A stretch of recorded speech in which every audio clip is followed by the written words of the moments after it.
السلام علیکم ورحمۃ اللہ وبرکاتہ۔ اعوذ باللہ من الشیطان الرجیم، بسم اللہ الرحمن الرحیم۔ آج ان شاء اللہ تعالی عز و جل ہم ابراہیم علیہ السلام کا ہی ذکر پڑھیں گے جو گزشتہ سبق میں ہم نے پڑھا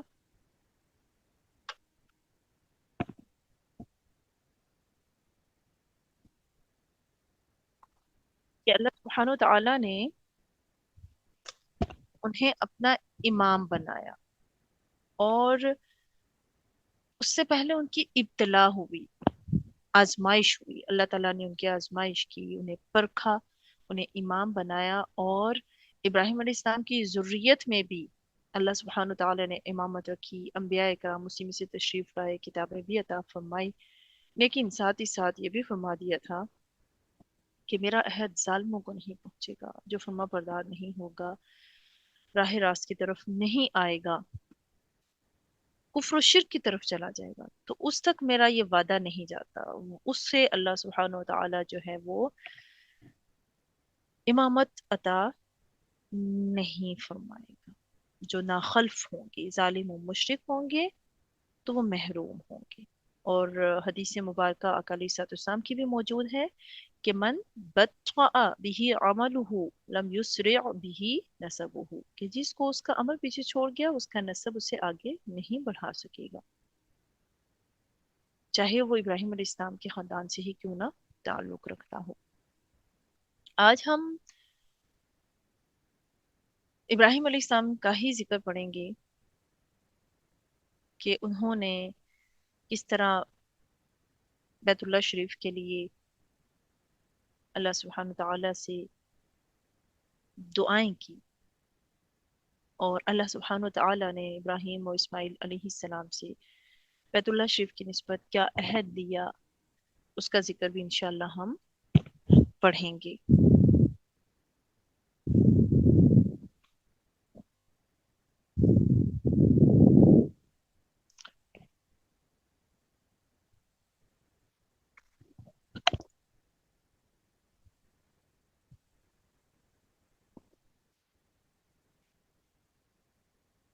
اچھا، مجھے بتا دیجئے گا آپ لوگوں کو آواز صحیح سے آ رہی ہے یا نہیں آ رہی؟ کچھ پرابلم آ رہے ہیں شاید آواز میں، یا کچھ زوم میں پرابلم ہو سکتا ہے، مجھے بتائیے گا۔ ترجمے کی طرف ہم آتے ہیں۔ وَإِذْ، اور جب، جعلنا، ہم نے بنایا، البیت، خانہ کعبہ کو، مثابت، بار بار لوٹنے کی جگہ، اجتماع کی جگہ، للناس، لوگوں کے لیے،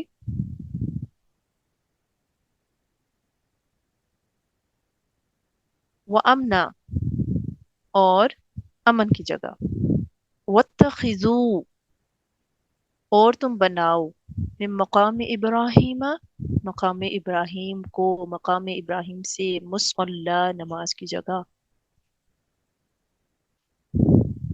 وعہدنا، اور ہم نے عہد لیا۔ یہاں پر عہد جو ہے حکم دینے کے معنی میں ہے، الی ابراہیم، ابراہیم علیہ السلام سے، ابراہیم علیہ السلام کی طرف، و اسماعیل، اور اسماعیل علیہ السلام سے، ان طاہرہ، کہ وہ پاک رکھیں، بیتیا، میرا گھر، للطائفین، طواف کرنے والوں کے لیے، والعاکفین، اور اعتکاف کرنے والوں کے لیے، والرکع السجود، اور رکوع کرنے والوں، السجود، سجدہ کرنے والوں کے لیے۔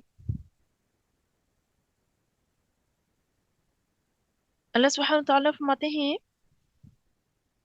کہ اور جب ہم نے بیت اللہ کو لوگوں کی عبادت گاہ اور امن کی جگہ قرار دیا، تو ہم نے حکم دیا کہ مقام ابراہیم کو جائے نماز بناؤ، اور حضرت ابراہیم علیہ السلام اور حضرت اسماعیل علیہ السلام کو تاکید کی کہ وہ میرے گھر کو طواف کرنے والوں، اعتکاف اور رکوع و سجود کرنے والوں کے لیے صاف ستھرا رکھیں۔ اب ہم دیکھیں گے